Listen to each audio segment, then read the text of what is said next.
The live stream is now preparing. I'm going to get our recording going de una vez. All right. I believe it's now preparing. Hold on. I'm going to get our recording going de una vez. Right. I believe it's preparing. Hold on.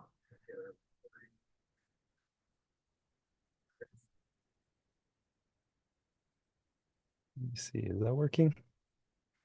Yeah, it's a multitude of me.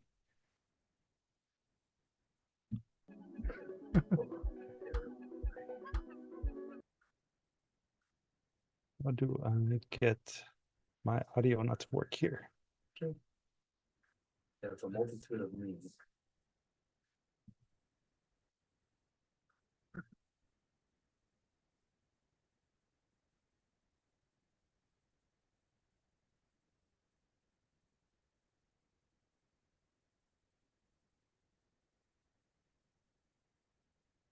Hey, let's see. Check 1 2, check 1 2. Don't think I hear myself anymore. All right, hopefully the audio is working correctly. And because we are now streaming, check 2, check 1 2. Okay. Don't think I hear myself anymore. All right, hopefully the audio is working correctly. And because we are now streaming, check 2, check 1 2. Okay. Are you a little behind? Yeah. What's going on? All right, hopefully the audio is working correctly. And because check 1 2. Okay. Right, can you guys Are you a little behind? Yeah. without an echo? What's going on? All right, hopefully the audio is working correctly. All right, hopefully I'll be able to hear all of you as well. Check 1 2. Let me see. Can you say something, Abraham? Are Make sure you that I can hear you. a little behind? This is Without an echo? Halloween. This is What's going Halloween. on? All right, hopefully the audio is working. This is Halloween. This is Halloween. Say something, Abraham? This is Halloween. This is Halloween. Hopefully the audio is working. This is Halloween. This is Halloween.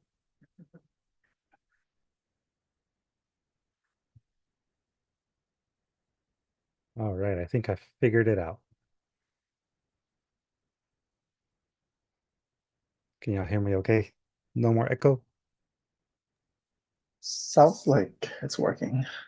Yeah, it sounds like it's working now. All right. Great. Excellent. All righty. And let's get this on Instagram Live going as well. So that way our Instagram peeps can follow along. All righty. So I apologize for the little technical glitch there. You know, since we had to cancel our service with Restream, now we're doing it straight out of Zoom. So, and for those of you joining in person, I am glad that you are here tonight for tonight's professional development seminar. In the chat, I'm uploading the handout for today. You're welcome to follow along. Of course, I will also be projecting the handout on the screen as well. So anyone following on the live streams is hopefully able to see it. If you have any questions, please feel free to use the chat. You can raise your hand for those of you that are here joining in live. And for those joining in on our YouTube live, you can use the chat on YouTube. Same goes for the IG folks. So again, welcome everybody. Tonight's professional development seminar is going to focus specifically on the concept of an artist project and how to develop one. in all, I guess, fairness or truth, we're going to spend a significant amount of time on the budget, how to budget for one, how to think about, the various elements of a budget that you should likely be considering when you create a project. So, there is going to be some math involved today, but I tried to make it as simple as possible, not to scare any of you that are, not exactly fans of math. But as we go forward, yeah, I'm trying not to scare you, Navor. It's okay. It's a template. So today's session will definitely, dang it, where is my screen? Where'd it go? There we go. All right. So yeah, today's session will hopefully go fairly smoothly, in spite of the little glitches that we got going on. All righty. So what's going on with our live screen? Okay. So before we move on, I do want to do a quick little review of what we covered during last session's professional development seminar last month's. And if you remember, we talked a lot about the mindset of an artist as business owner. It really does begin with how you think about yourself as an artist and business owner, because you are ultimately one in the same. And, some of the main points that we talked about last time included just remembering that you are creating a brand and your name is your brand. So you want to make sure that you treat it with respect. And, you can use either your actual name or you can use an artist name. Pen names are fairly common in the literary world, especially. But there's definitely, I think, value in understanding that your name as a brand is something that is important when you are thinking of your work in terms of a business. It's also very good to produce at your best at any given moment and also continue to grow as an artist. Really, what that means is to not treat this like a hobby or a side hustle, even if you are just getting started. It's important to really invest in yourself and your craft. You can do that in a lot of different ways by either attending workshops. You can find it also through, the YouTube universe, right? There's people that joke about YouTube being YouTube University, and that's partly because there are a lot of different ways in which you can learn and expand on your craft. It's also really valuable to finish projects and be consistent, constantly be creating. Um, you'll find that the more you create, the more you polish your craft and the more experience you gain. And in that way, you can really begin to assign a larger value to your work.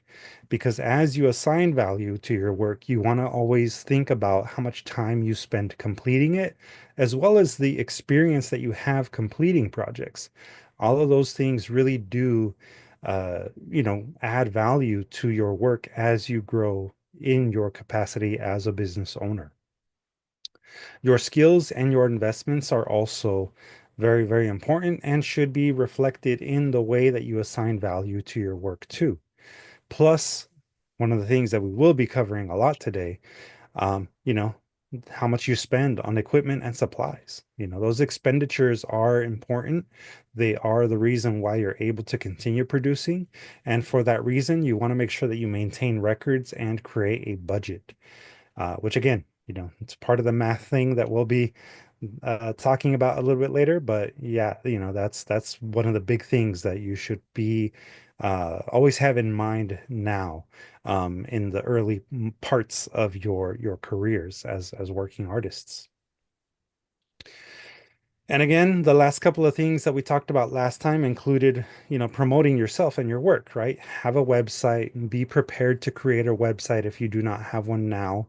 Also, engage in social media. Know that it is a tool that you can use to promote yourself and your work.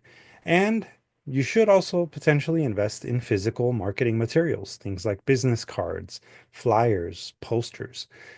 They can sometimes be things that will get you business, get you an audience, get you followers, without you having to try too much. Physical media still has a place in this world. and proactively plan. Specifically, we talked about, the need for a business plan during the last session, and it's a great use of your time. Formally develop a business plan that answers some of these questions that we see here. Regularly revisit that business plan and ask yourself, what are you good at and how does that give you an advantage? You do have a unique sense of who you are, what your place is in this world. And as an artist, that is the thing that no other person can give us, right? That is your unique advantage. But there are other things. Each one of you has particular life experiences, skills, things that you bring to the table that other people may not. And in that way, you might be meeting the needs of another audience that, say someone like me can't meet, right? Those are all advantages that each one of you have. So always consider who is your audience, what do they need, and how can you best serve them? And when you think about that, also think about what is it that you just simply love to do and what will keep you motivated. Burnout is real, people. And, taking time to really contemplate the things that make you happy, the things that will keep you motivated in your creative process, those things will help you a lot. And, all of that stuff being formalized in a business plan is going to benefit you in the long term. Does anyone have any other things that maybe I kind of skipped or that they remember that particularly stood out to them during last time's professional development seminar?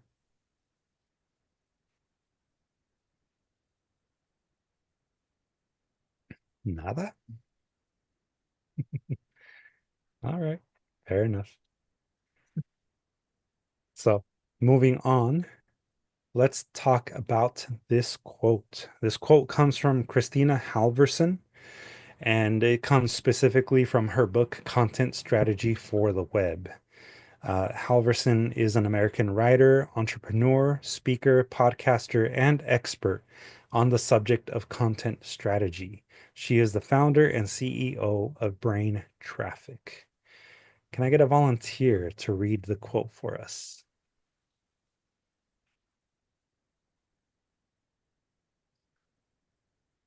Let's see, how about you, Miss Susie? I see you. Okay, quality relevant content can't be spotted by an algorithm. You can't subscribe to it. You need people, actual human beings, to create or curate it. Excellent. Thank you, Miss Susie. I appreciate that. Mhm. Wonderful. Thank you, Jamie. That is until robots take over, according to Abraham. But really, speaking kind of a little bit more seriously or more reflectively, what does this quote make you think? Does it ring true? Do you believe what Halverson is telling us here? Do you agree or disagree? And why? Oh, because, Mm-hmm. I'm thinking because you quality relevant content can't be spotted by an algorithm. I think it's an issue of the algorithm does not makes the choices by all the data. It leaves you or it leaves that the algorithm is empty of creating. It's just a mathematical algorithm that puts it together, Mm-hmm. but yet the creative quality of the brain reacting to things really can't be explained in a relevant content because the algorithm doesn't know what that is. It's just responding to things, you know? I Mm-hmm. mean, that's what I think. Yeah, I like that. It's like saying the algorithm is reactive. It's not proactive, right? Right, Yeah. right. So there's no exchange. There's no brain exchange, no interfacing with each other, really. Mm-hmm. And if anybody's really interested, one of the things is I've really found a lot of goodness out of Noam Chomsky's work, and he has a particular book that focuses in on AI. And it's a really powerful piece. Interesting. Yeah. We obviously live in a time period where AI is becoming more and more powerful, and it is changing the way in which people interact with the arts. And Jamie in the chat added this because you need a human touch to any given content so that people will feel invested in it. And I think that's true. We need to have a reason to connect with something. And the reason to connect with it shouldn't be because of the algorithm. An algorithm, as Ms. Susie pointed out, is reactive. And, just because something gets viewed multiple times doesn't necessarily make it quality or relevant to you. Right. Abraham? Well, I think again, going back to the AI situation that we are living through, this age that we thought we'd never get to. AI still has a lot of problems identifying what reality is, because it's just things that they've been putting in the quote, right? Like they don't have the actual experience and culture that a human have. They just have all these sources, but it still is not living a human life. It doesn't have lungs. It doesn't have ears. It doesn't have a heart. So it fits only through the ways that a human who puts the information wants it to get the data. But we as a person, we tend to have all these sensors or senses that are helping us guide us and absorb all this information. Also, we have this community. We don't just live in a single bubble. And that's what we have, the experience that others can relate to. And by being related to, we understand more what you're trying to say, how you're feeling, what you're selling, right? Absolutely. Eric in the chat added, quality is subjective and collected and prized by people who make it valuable. An algorithm can't do that unless they're bots, or fake subscriptions or likes, or they buy fake subscriptions or likes. And Jamie added, an algorithm is a tool that creators can try to cater to put more eyes on their content for sure, but it doesn't technically create any content by itself. If a Right. if a person doesn't want to click or interact with any content pushed by the algorithm, they simply will not do it. And yeah, I think that that's right, and all of that does tie into the fact that, we have a community, and each one of you, kind of like Abraham was saying, has the ability to speak to a community. Community is very important. And that's, I think, where the relevance kind of comes in, you know. Um, when we were talking about the artist as a business owner, I mentioned it, I think, multiple times, and I mentioned it just now. It's about a mindset, right? We need to have a mindset that allows us to think about our community and our audience as, in some ways, partners in the creation of our work, but also that we as individuals have this unique thing that we can present to the world that no one else can, right? And that is, I think, the important thing to remember. You need actual human beings to create or curate the content that other people are consuming. So having all of these things in mind, I think it's really valuable for us to ask ourselves, well, what is an artist project? If we're going to talk about artist project development, we need to kind of define what an artist project is. So, based on all of your experiences in the group, how would you define an artist project? What can that be? What can that look like?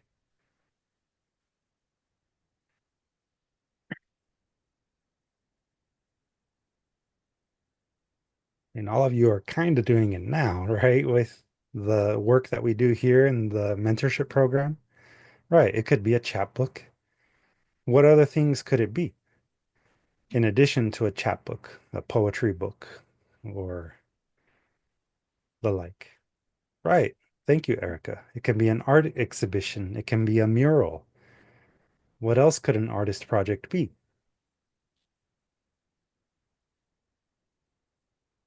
A play.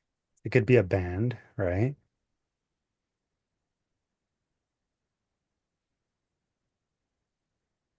It could be artwork focusing on a historical event. Yeah. Thank you, Jamie. Yeah, there's a lot of different things that could fall under this category. Um, Carolyn wrote, an artist project is something that is a personal story shown in different mediums. Yeah. Yeah, I think that is a very eloquent way of putting it, right? It's your personal story or a personal story. It doesn't necessarily have to be yours. It could be the story of someone else as told by you. And that's, I think, also very important to remember. It could be something that is about other people, but as told by you, right? It's your perspective, your take on these things. That's what makes it the artistic project that it is. And, there's other ways to define it for the purposes of our session for today. We have a short answer. It's a deliverable product or service for a particular audience. And if we were to expand on that and really kind of, explore the concept of an artist project and how to develop one, we would really need to define it a little bit better. So the long answer is an artist project is a well-planned undertaking that meets clearly defined goals before, during, and after the project is executed. Not only are we talking about something that you deliver, but it's something that you plan. You do want to put in effort planning before. You do want to put in effort, planning during the execution of it. And you can't forget about how you're going to learn from it afterwards, right? That's all part of the planning process. And we're going to break down each one of these as we go. We have a lot of different ways and examples by which we can do so. But again, an artist project can take on many forms. It's not just the things that we see here, but it does include things like publications. In the chat, we've had chapbooks and books and zines. There's also catalogs and newspapers. Those can fall under the category of an artist project. Art shows, exhibits, performances, installations. But it's also really good to think of even things like digital experiences, right? Those are kind of new in the world, um, but they're also artist projects. They can include things like virtual reality or augmented reality. They can include podcasts or videos, other forms of digital storytelling. And artist projects can also fall under the category of teaching or community engagements like murals or like a workshop or lecture or even field work where you're going out and you're interviewing people, you're getting data from different sources. All of that can fall under the artist project, title. And, there's, like I said, essentially three phases that at minimum you will likely take on as you're developing your artist project. Really, it's about just ensuring successful completion. Because again, thinking back to the mindset discussion, you want to consistently finish projects. You can start projects, but really consistently finish them so that people will look at you and say, that is a committed artist. That is a artist that is working every day to complete some kind of project. Because in the end, that is how really people kind of measure our quote unquote success, right? Success is relative, but the more you complete projects, the more you build a brand and the more you gain experience points, right? In this game of life. Now, the three things that we'll be talking about tonight include defining your project goals, establish your assets and your needs, and then, of course, evaluation.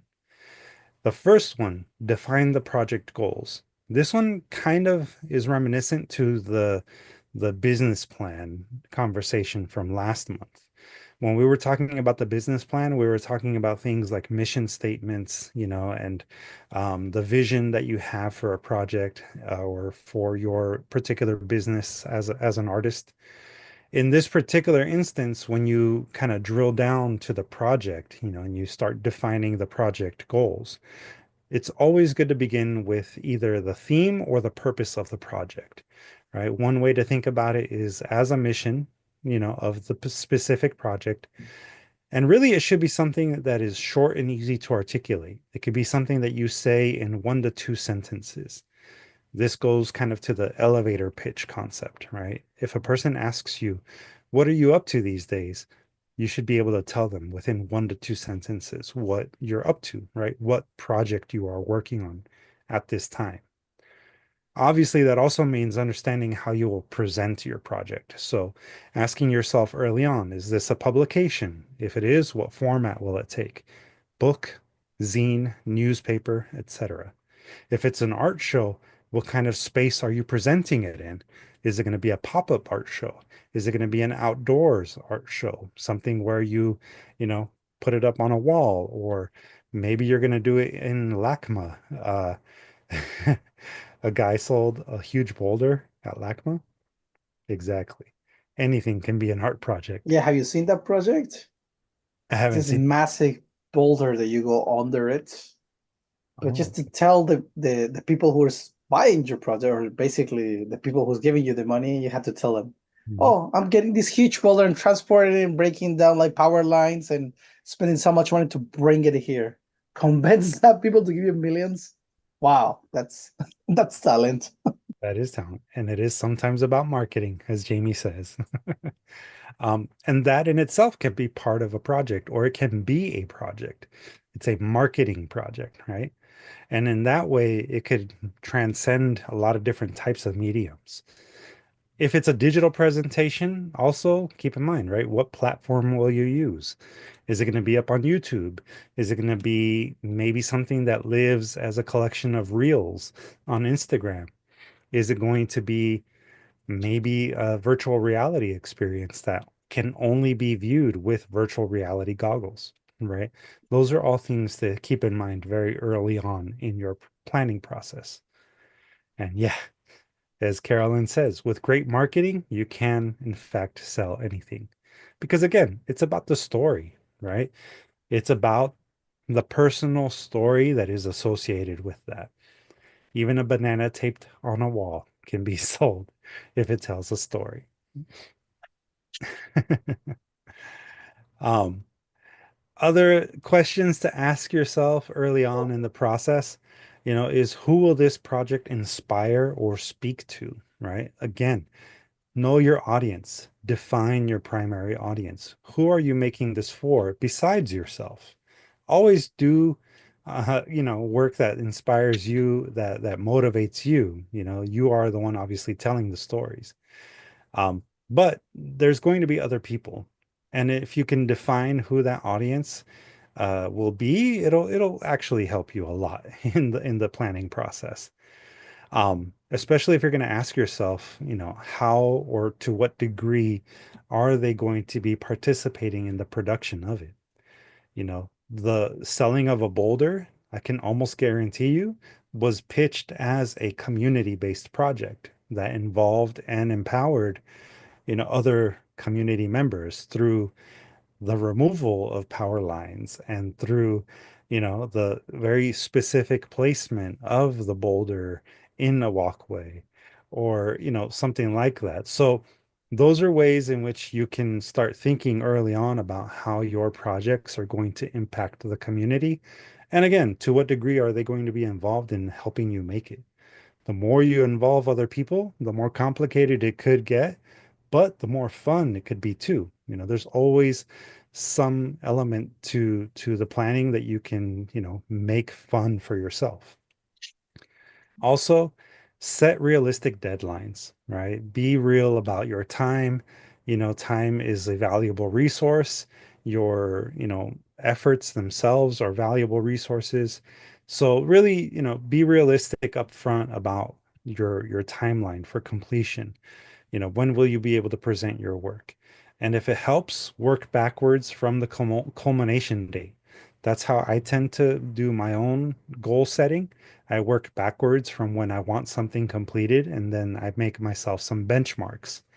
That's part of the reason why early on for all of you in the program, we created that template that all of you used to pitch your stories to us, your chapbook ideas. We wanted to give you the tools early on to be able to work backwards from ultimately your due date of the end of June 2025 for the completion of your chapbooks. So, early on, invest in the planning phase, the pre-planning phase. Now, this is where it's going to become a little bit more labor intensive in the sense of, how you're going to do your research. But it's really, really valuable to, at the very beginning, establish what assets you have and what your needs are. Again, there are certain types of resources that are available to you.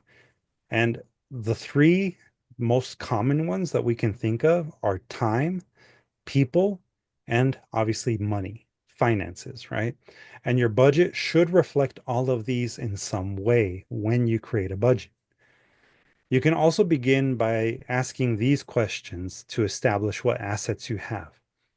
Where does your project fit into the current environment? Are there other people that are doing similar work as you are?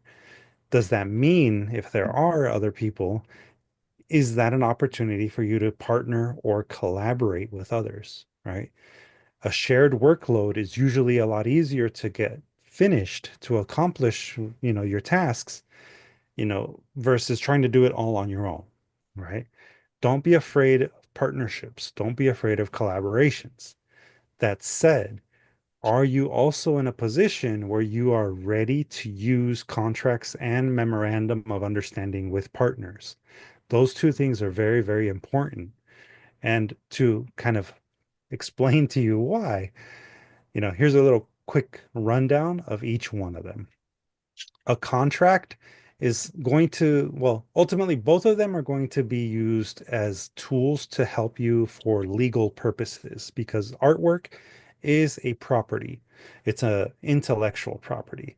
And a contract in particular will outline terms for licensed intellectual property use.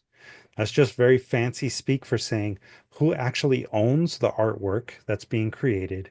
And a contract will also establish for you the use case scenarios and for how long you can use the artwork. That's very common in music. And I'm sure Carolyn has a good lawyer that can help break some of these things down. But really the reason why you want to use contracts with other artists is because it's going to ultimately establish the financial benefits between the collaborators, right? Are you going to make a profit off of sales, and are you going to share those profits? Or are you going to split it by, using the royalties system? The person that you collaborate with maybe gets X%, as a royalty for you getting the full profits up front, right? Those are the kinds of details that contracts will help you outline. A memorandum of understanding is more like an agreement with multiple people, two or more. And this is usually something that you would want to use if you're, say, going to be renting a space, right? Let's say your artist project involves some sort of performance dance thing, right? And that particular situation could be the type of situation where maybe you have your own performance and another person also has a performance on the same day or during the same week.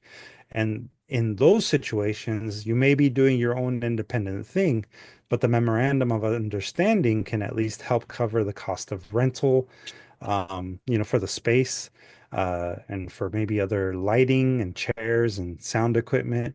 It can be for even just something as simple as utilities and having like a studio space that you're working in. That's where a memorandum of understanding can benefit you because you're at least able to say, okay, I pay X amount, you pay X amount.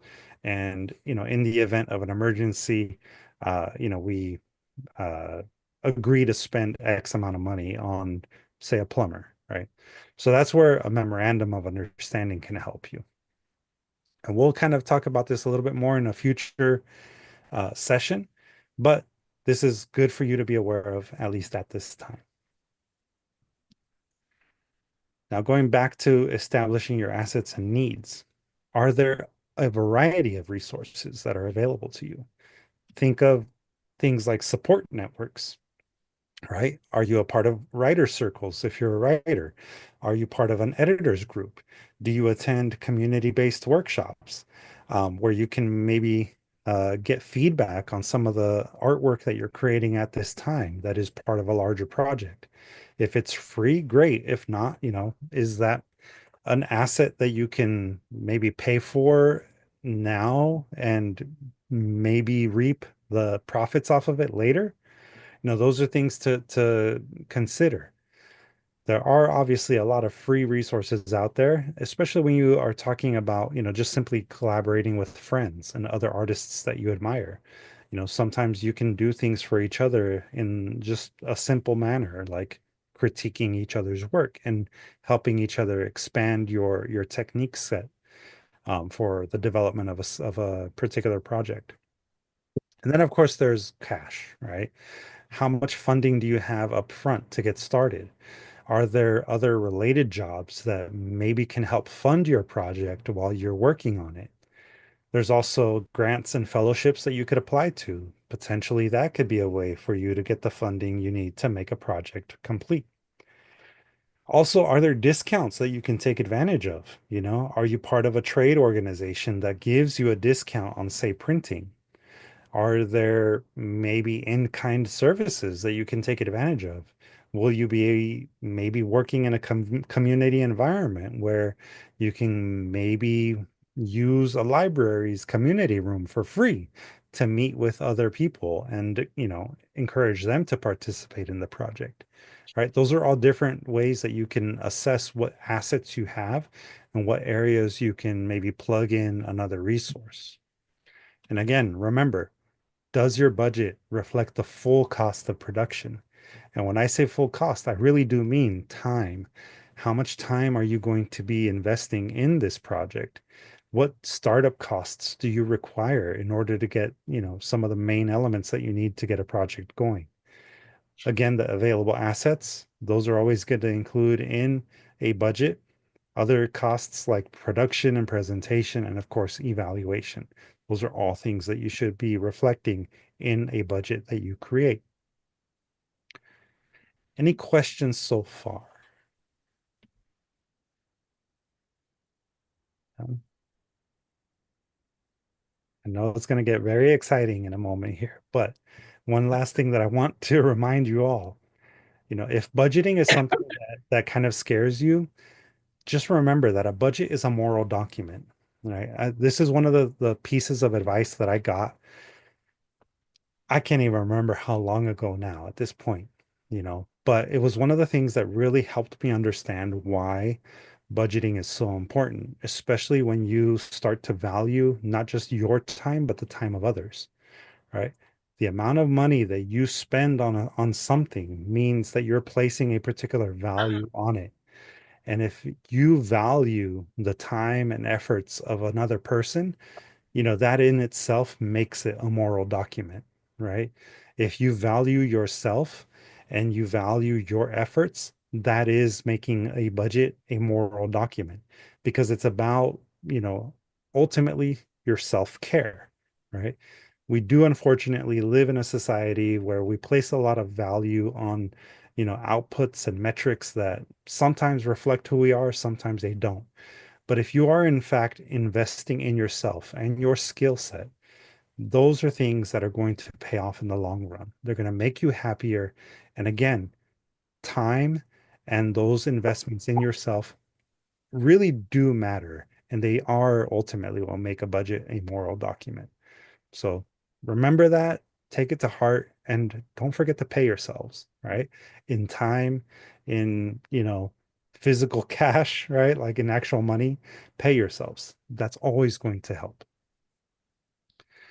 Now, again, this is maybe not the most exciting thing to cover, when it comes to budgeting and like, creating artist projects as we call them, but I did create for all of you a handout that is essentially a template.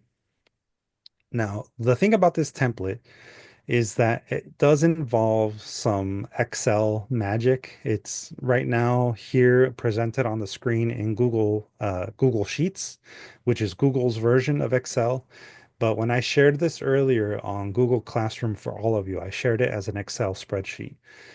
That hopefully will mean that you can all open it, without any problems. You can obviously open it within Google Sheets as a spreadsheet. If you have Microsoft Excel, you can open it on Excel. And if you have, what's it called? Numbers on Apple devices, Numbers should also be able to open that document. And each one of you can, replicate it, you can modify it. But if you notice up in the little toolbar up here, some of these cells do have functions already put in them. So when you make changes to the areas where you just see a number, those changes will automatically be reflected in the areas with formulas.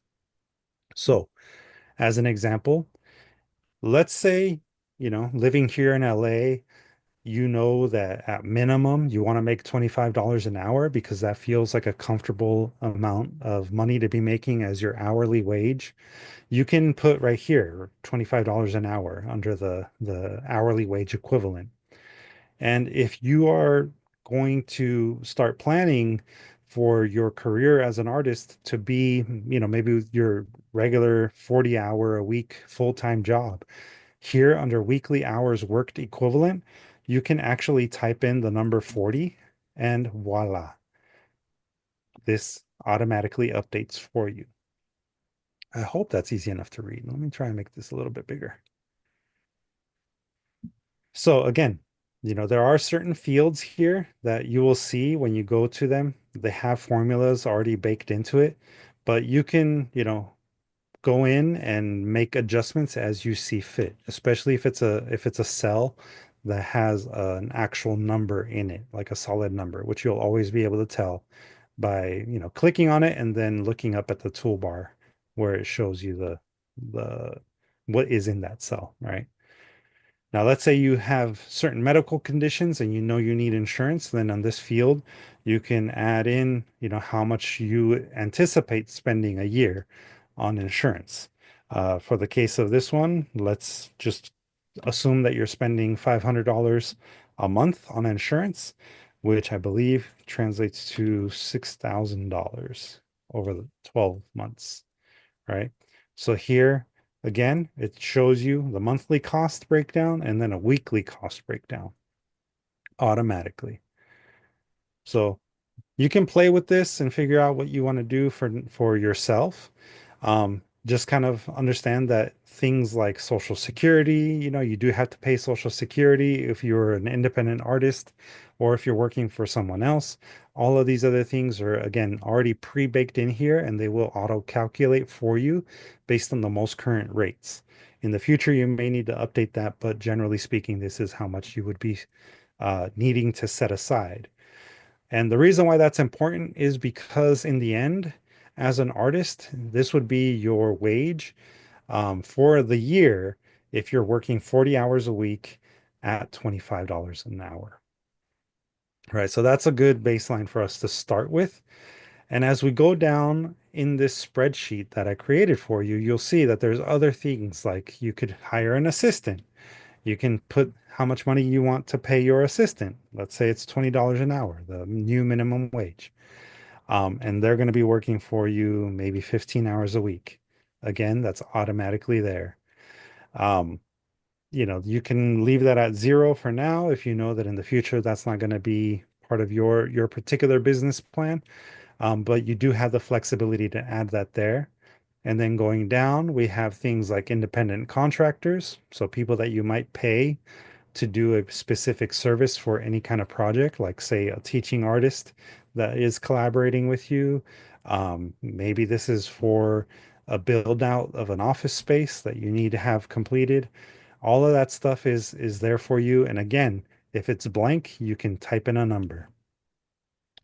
Here, once you are done making your changes or your modifications for the different people that you would be hiring, this again will automatically update for you, and that'll show you your total staff only costs. Then there's things like your operational overhead. These are really important for you to start thinking about now. This includes things like rent. If you're going to be renting an office space or a studio space, you definitely should have a budget for that.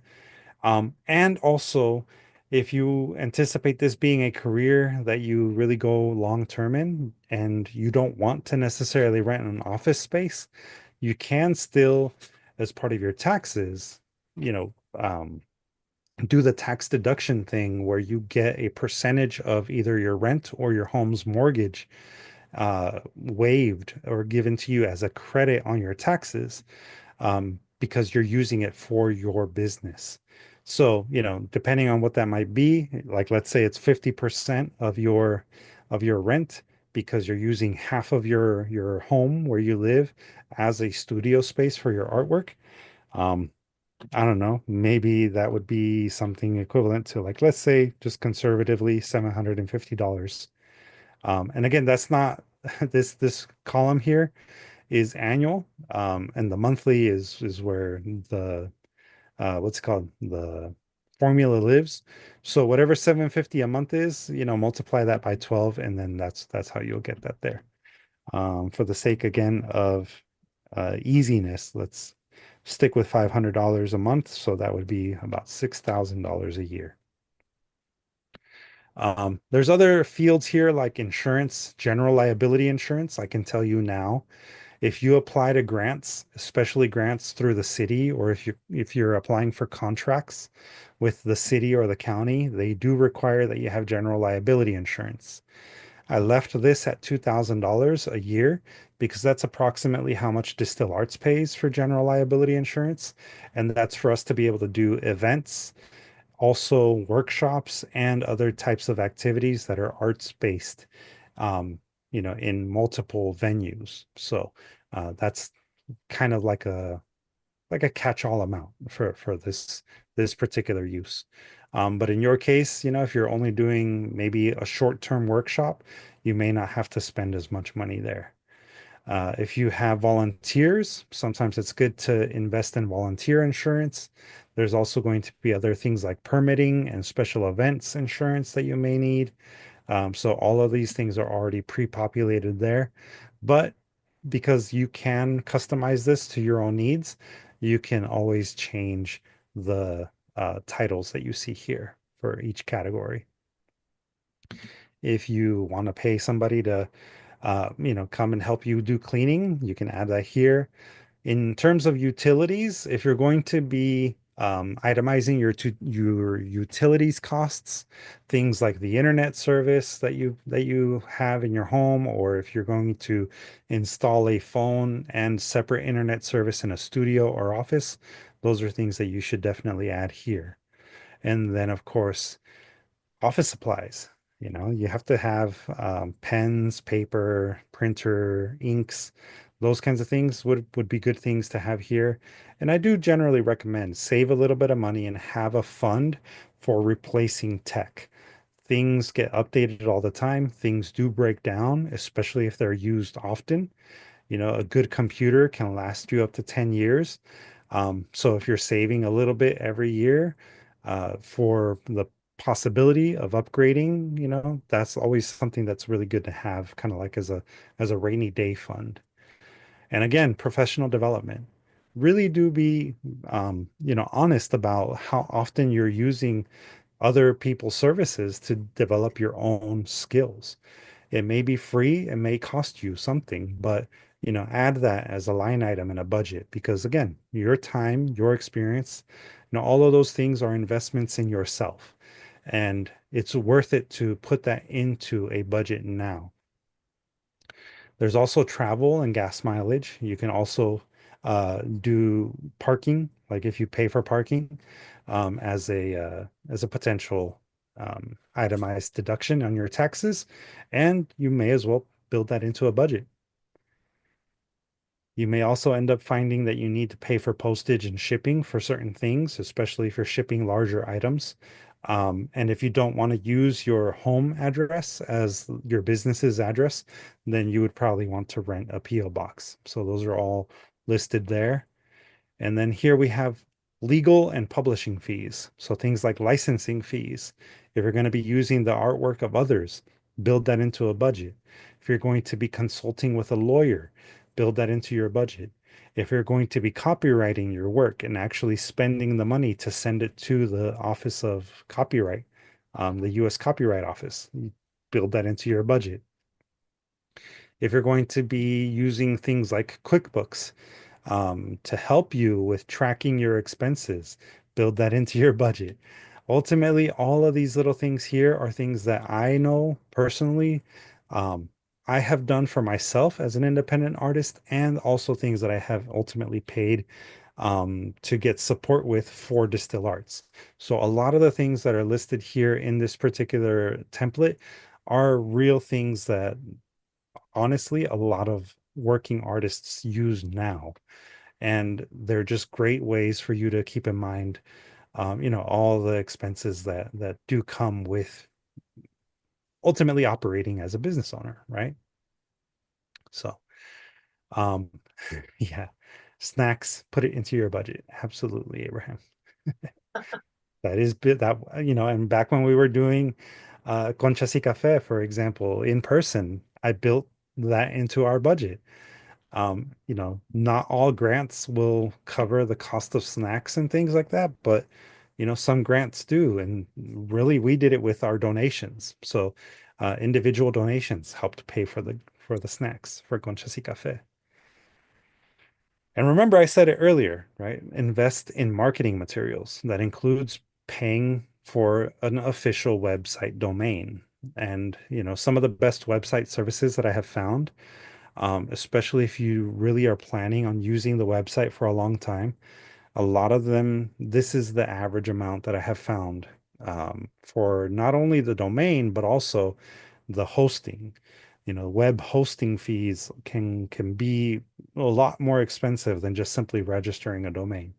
But some of the best websites or web services are about $500 a year. So that's why I put $499 there. You may be able to find some that are a little bit cheaper if you go with just the web hosting service, and then you do all of the design work yourself in, like, say, Adobe Dreamweaver or other web building apps that exist in the world. Again, business cards, flyers, social media promotion. You can always pay for boosted posts if it works for your particular needs. I also recommend that you consider, under marketing needs, dues for joining certain types of festivals, art shows, festivals, trade shows, those kinds of things. Again, build that into your budget. And just like with any event, you're probably going to need some supplies like tables, chairs, um, table covers, on awning, or a little pop-up tent. Those kinds of things are things that you should build into a budget as well. And then if you use a vehicle as part of your programs and services, you should also build that into your budget.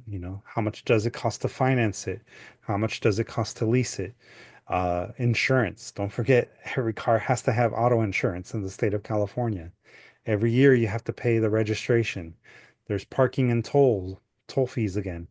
Car washes, if you just run it through a sprinkler, that's still using up water, and you still got to buy the soap for it. So all of those things, again, build them into your budget. There's also the possibility of in-kind donations. So like I mentioned before, you have the ability here to add volunteers if volunteers are working with you. Specialized volunteers can actually be worth technically more money. in the sense of, their skill sets. If they're specialized, they can be kind of tracked at a higher rate. Like say a volunteer accountant, they can be tracked at a rate that's equivalent to about $65 an hour. So if they're volunteering an hour, that's $65 that it has been technically donated to you as an artist. The same goes for venues. There's certain venues like the LA Public Library or the LA County Library that do offer the use of their community room as long as you're not charging for your workshops. So if your part of your artist project involves doing community-based events and you're doing them for free for the community, you can potentially go to venues like that and get what would be the equivalent of up to $250 in a free rental space. And then when we continue down here under programming costs, you'll notice here in the field that shows you the formulas, there is a formula. So with these two sections, the printing costs, the program supplies, they're actually linked to the other sheets that are part of this particular spreadsheet. And then the venue rental, if you anticipate having to spend money on a venue, like say a big salon for a dance, you can add that here. And all of that will then total up together to give you a full annual budget. And when you break it down, I don't know if you remember, but we started off with $25 an hour as your base rate that you would be making. But the true operating cost, if this were for working up to 40 hours a week for a full year, the true hourly rate that you need to be charging people would be up to $34 an hour. That's very valuable for you to know because not only are you paying yourself, but you're also covering all of the other expenses that we have just covered. Using this spreadsheet, you can adequately plan for all of that once you know how much your true hourly rate will be. And of course, every budget needs to have, projections, right? How do you anticipate making that money? So one way that you could do it is by being a teaching artist, right? And if you know what your hourly rate needs to be to cover your expenses, here it automatically populates that true hourly rate based off of this cell right here. So now you'll know you need to earn at least $34 an hour. And if you're going to be including teaching artist services as part of your business, then here you can say you're going to work like 20 hours a week, getting paid $34 an hour. And voila, that's how much you would be making in a week, right? And so again, you can manipulate all of these things here to help you figure out, how much should you be charging if you're going to be commissioned, if you're going to be selling books or fine art or photo prints, you can set what your average, price will be for the individual item. And then here you can play around with how many of those items, average priced items or average transactions you would need to do in order to cover all of those expenses. This includes even like merchandise. So let's say, your average merchandise is going to be like $8. There you put in the 8 and here, if your average merchandise is $8 and on average by going to different festivals and zine events and all of that, you're going to maybe sell like about 50 in a year. It gives you about $400, right? So this is where you can begin really playing around with just, again, how much you need to earn in order to cover this final total annual budget. Now, this might look like a large number, and granted, it is a large number, but you also have the opportunity as an artist, as a working artist, to apply to things like fellowships or grants. In a couple of years ago, the state of California started offering their individual artist fellowship again. At the local level, the city of LA has a couple of different programs for artists. And one of them in particular offers up to $10,000 if you are selected to be one of the City of LA's like master artists. And not only do you get to, get paid for creating a project, but also, the ability to present it for free using one of the gallery spaces that the City of LA owns. So here you can start plugging in different types of grants that you could potentially get. Maybe it doesn't have to be a state grant, but here you could, change the federal grant to be like, say, a foundation, um, like the Awesome Foundation, which gives up to $5,000. All right, so here you can input $5,000. Let's say you get two of those in over the course of a year, and voila, you've already started to build your finances to get a project started. So all of these things will help you set goals for yourself. It'll help you start planning for really this career that all of you are embarking on. And I don't know if you remember, but I did say, right, that these are linked right here to the other sheets. So if you know that a project is going to cost you a little bit of money to get going, you can go to these particular sheets here, right? These expense projections, and you can begin inputting whatever supplies you might need. As a sample, I provided this one, and this one, if we look at it, it's for merchandise development, including 2 books and related print-based material. So stickers, pins, and art prints. And the goal behind creating this specific project is to develop a variety of print-based merchandise at various price ranges. Now, some of the things that I figured we would need as visual artists working in print-based medium, I was, going through my mind and thinking about all the things that I have personally spent when working in paintings and other 2D media. I was thinking, well, I've used printer inks, right, for my inkjet printer, and yeah, ink and printing is expensive, and at least for the printers that I have, it's at least $100 for the full set of inkjet cartridges, right? And I've had to probably spend it about 10 times in a year. So here again, this automatically populates. Let's say I have a slower year and I change it to 5. As you can see there, again, it automatically changes it. Now, this is a sample version, and these, the one labeled 1, 2, and 3, these you can actually use in this template and they will be reflected here, right? So if I make a change, let's say here, and let's say we're starting with a $12 sketchbook, right? And throughout the course of the year, I use 5. That's $60, you'll notice. And then come down here, there's the total for the supplies. And let's say I'm going to be printing a chapbook.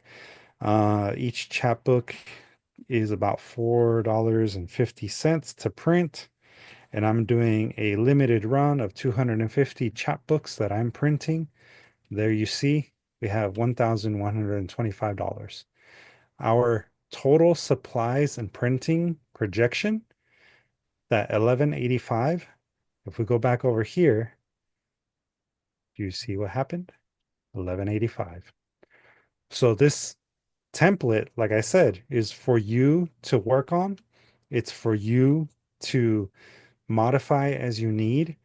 And let's say by accident, you, I don't know, delete one of the formulas, go back to the full annual projection section here and scroll down.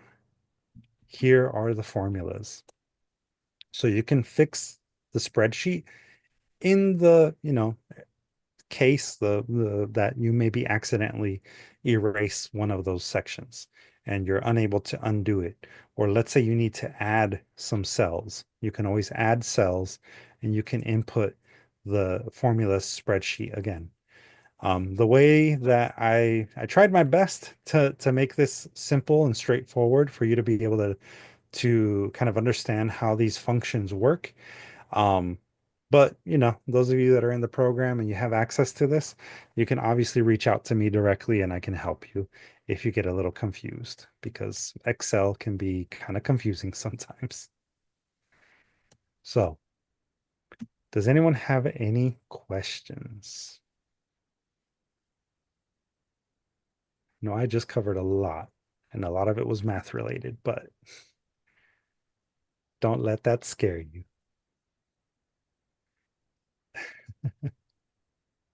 Can I ask you a question? Absolutely. Um, what would be, have you come across any numbers? I bet you have, statistically, how many, uh, uh, Mhm. different cultures of people, non-dominant groups in your communities have, access to starting their business? Mm. Because embedded in the plans for everything is the ability to granted funds. Mhm. And I'm just not sure. For some people, they might have, like a retired person or something, or somebody who's doing well in their work right now, funds put aside so that they can use it to have these experiences to build their life and do things that they want to do, right? Mhm.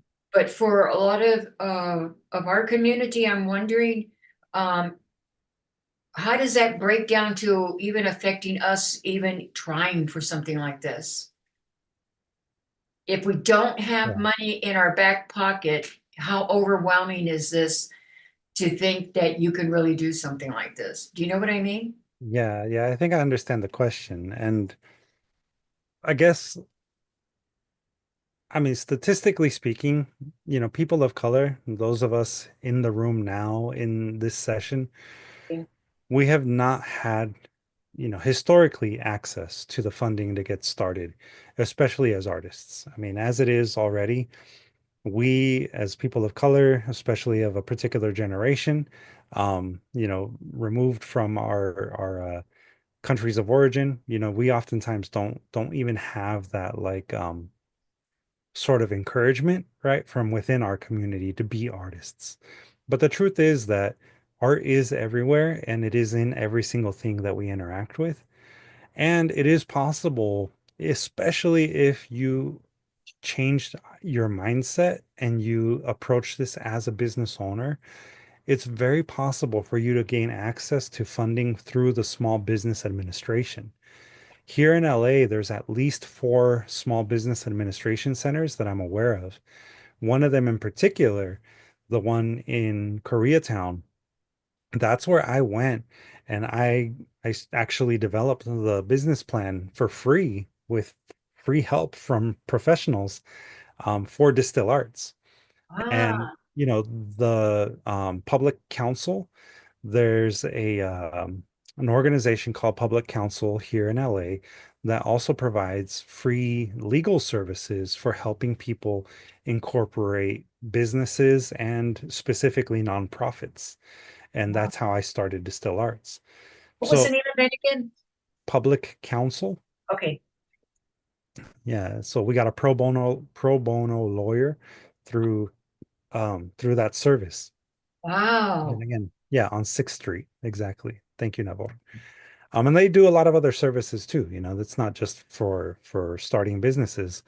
But one of the things that has been kind of, I guess, fortunate in a sense is that there has been a huge push in diversity, equity, and inclusion, across a lot of different fields. And one of those things has resulted in more programs that are specifically for Latinos and people who are of African American and also of Asian descent, who can access funding in a little bit of an easier way with less barriers and less need for collateral.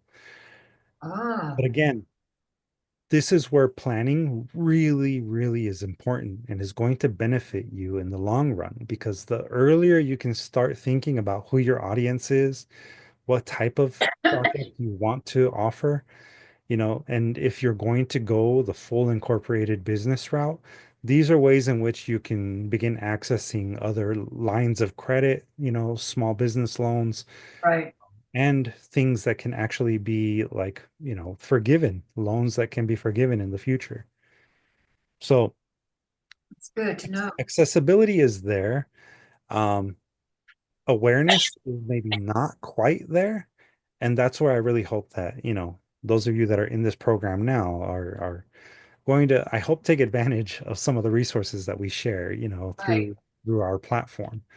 Um, you don't even have to be incorporated necessarily. You can still create artist projects through grants. You can create them through fellowships. There are certain types of jobs that come up periodically that are considered fellowships, but you're doing a service for the community while at the same time funding your projects, and getting space to work on a project. So there's a variety of ways in which you can make this happen if it's really truly the career path that you want to take. Yeah. Yeah. But excellent question, Miss Susie. I appreciate Great that. answer. Great answer. Yeah. Thank you. Um, and again, all of you that are, in the program, you have us as resources. I've done this now for 12 years. Technically longer because I spent almost a year and a half before Distill Arts even was started in 2012, like in around 2010 is when I started the business planning part of this. So, a lot of time and effort went into this and a lot of research went into this. So I can definitely be a resource for all of you. Yeah. And I am available if you have any questions. And for people on our live stream who watch later, reach out. I'm definitely available to answer questions, whether that be in the chats, in the comments section on YouTube, whatever the case might be. Sooner or later, you'll get your answer. So, Thank you. thank you. So we'll continue on. We're getting pretty close to the end here of the presentation. And if any of you do have any questions later, you're always welcome to, again, add them to the chat, or, we'll have another office hours session where you can come in and ask questions live as well. But on the topic of startup funding, sometimes startup funding can also come from things like crowd-funded sources. So there's, some of the more famous ones that people are aware of, Kickstarter as an example, Indiegogo is maybe a little less known than things like GoFundMe. But the one that you'll probably, especially if you're on YouTube a lot, you'll hear about the most is Patreon. And all of these have different ways in which you can engage with your community and also get funding to get a project started. The thing about each one of them is that it's really useful to understand that they do take their cut. Each one of them will charge you fees for hosting any kind of like giving campaign. And each one of them has maybe a different way in which they offer payouts. So to make it just slightly easier for you, we did create a little graph here that kind of shows you more or less some of the key points that you need to know. Patreon, again, is the best one for creatives with an audience. If you're still building an audience, this is still a good way for you to get some funding to get your project started. It's a recurring subscription-based system, which means that every month people pay into your projects, right? There is, again, some fees that you need to be aware of, but there's also other useful tools that can help you, such as a dedicated app to managing your user's experience, right? Your donor's experience. There's a reward system that you can set up so that for, a certain level of giving, people are automatically either given access to something, or, it sends you a reminder to send them the gift that they have essentially paid for in exchange for supporting your particular project or program that you're developing. And then of course, there's a lot of other integrations that can work with, like, say, your website, your YouTube channel, whatever the case might be. Kickstarter and Indiegogo tend to be, and even GoFundMe to a certain degree, tend to be for like one-time projects.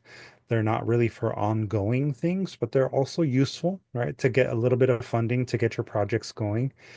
And then GoFundMe is probably best known for helping people fundraise for social causes.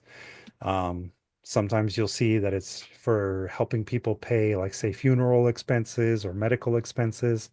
But it's also a way to get funding for, say, a workshop series or a documentary that you're trying to create, or maybe a podcast that's highlighting some element of the community that um, you know, isn't usually highlighted. So each one does have its purpose. Each one does have its own kind of audience, and they're all useful in one capacity or another. So, don't feel like you have to go with the full business incorporation route like we were talking about. These are still very, very solid and very valuable tools for you to get your careers going as working independent artists. And again, it's really valuable to remember that crowdfunding campaigns that are successful are very well seen campaigns. So just like we talked about before, you have to promote yourself. You have to be comfortable with promoting yourself. Social media is a tool. It doesn't have to be something that you're on all the time, but it is a great way for you to, leverage your following, right? Use social media to get more people to follow your projects, have those human connections that we talked about. Again, quality relevant content has to be created by humans. It's not something that an algorithm will automatically recognize.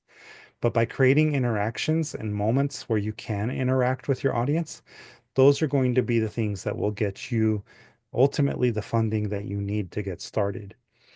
It's also useful to consider other marketing platforms. We gave the example of Growth Turbine or MailChimp.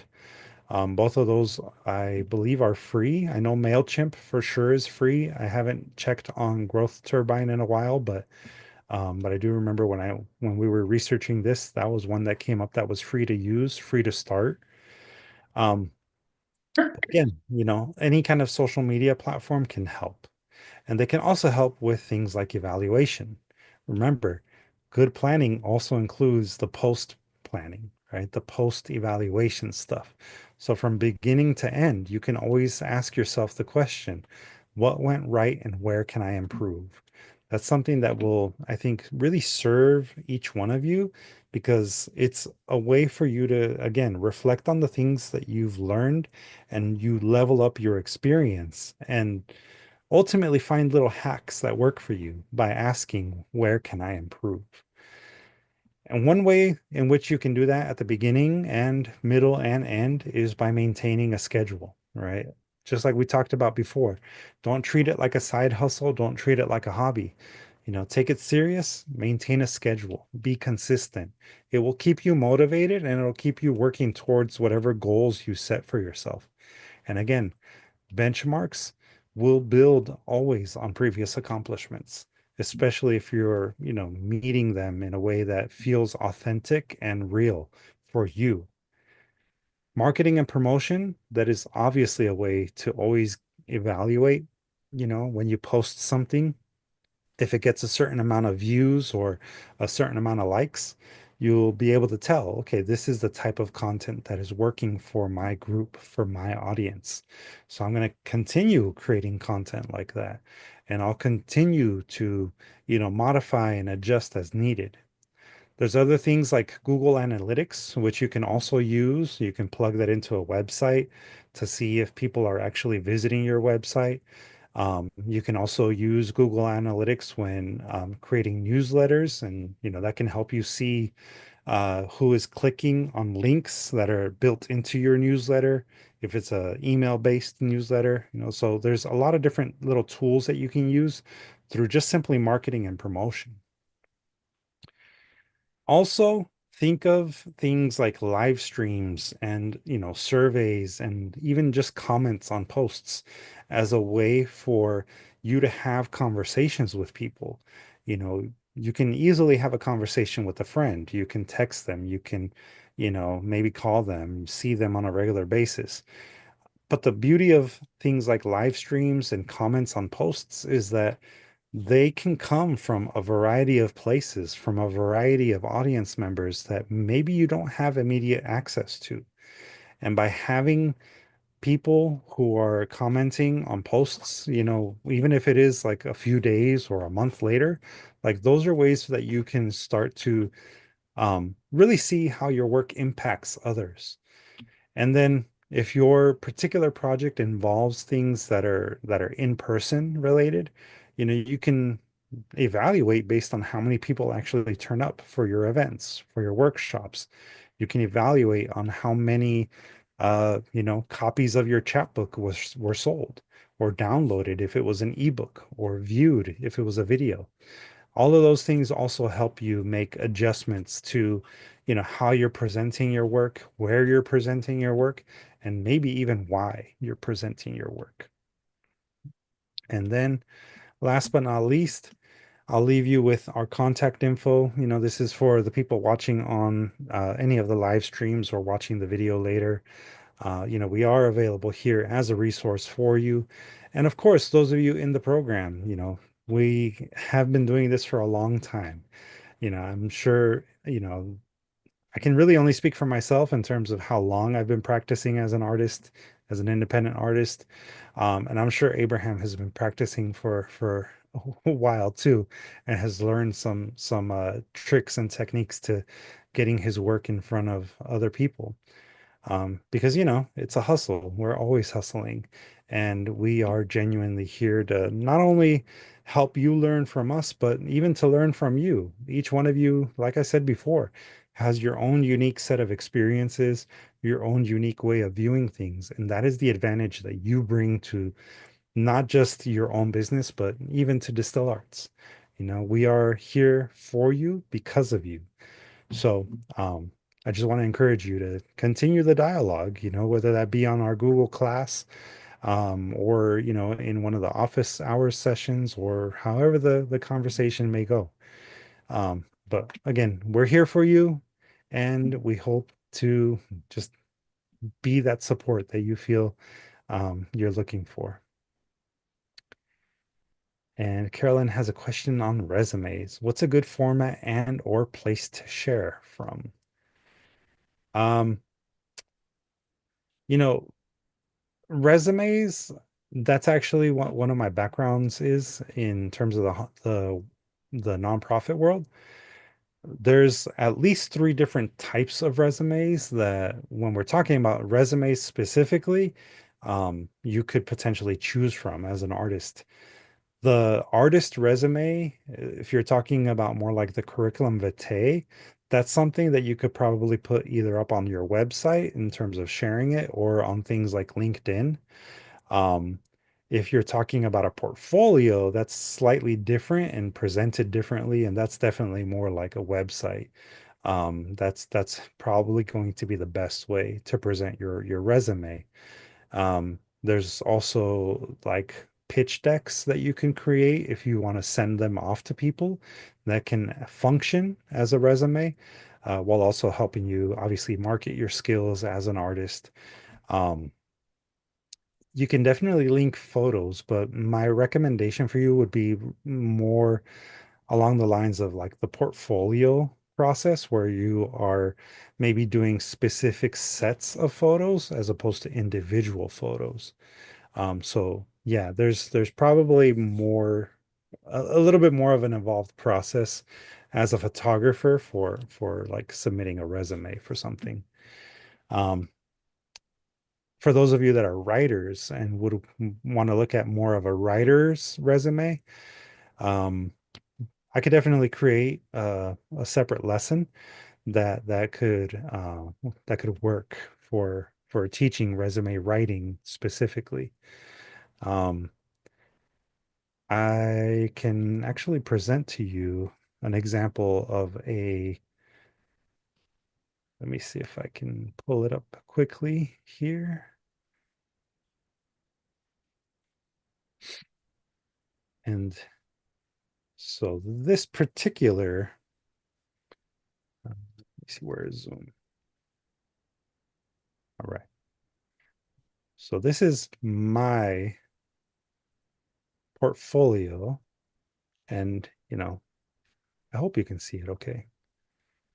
This was something that I actually created very recently. I created it for a competition, and it's just simply starting off right here, kind of like as a deck that shows, again, who am I, right? I give a little bit of a background on myself. This is my artist statement, which is usually unique to an artist's portfolio or a pitch deck. So an artist's statement is going to be something that you would likely have not only in a pitch deck, but also on your website, something that kind of describes your mission and your vision for your artwork. And then, of course, selected works. So in this particular case, I selected one of my own photo zines that I did many, many years ago. A handmade, perfect bound little zine with some selected images from it. So this is how, generally speaking, I would recommend you craft a visual arts portfolio. So this isn't just for, photographers, but for visual artists. Yeah, if you have other skills to add to your portfolio, you could probably do it how I did it here, in the sense of, I gave some background on the workshop series, remembering the riots, and then I'm presenting here the final product, the plus some images of the actual workshops themselves. And then some photos that I included, plus a photo of me during the release party. So this could be a potential approach that you take to the I don't think so. to building your portfolio. Right. But yeah, Abraham gives some good advice there in the chat as well. Always think about who and for what it's for, because you may need to modify your particular portfolio or your resume based on what what purpose it's going to be used for. So I hope that helps.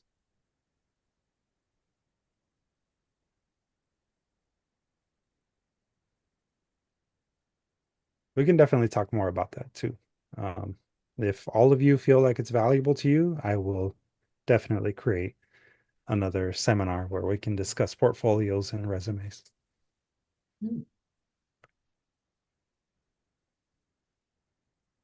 Any final questions?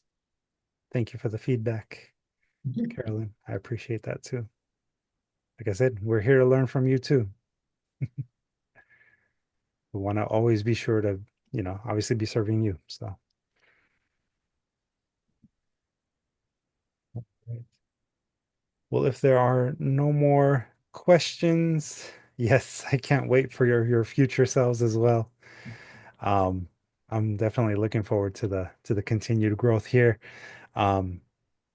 So yeah, I think with that, we'll go ahead and call it a night. I appreciate all of you for sitting through the math portion of this. I know it was a lot. And again, we will have at the end of actually this time at the end of November, we'll have another office hours session where we'll review any questions that you have related to tonight's seminar. It'll be a good opportunity for all of you to maybe practice creating your budget.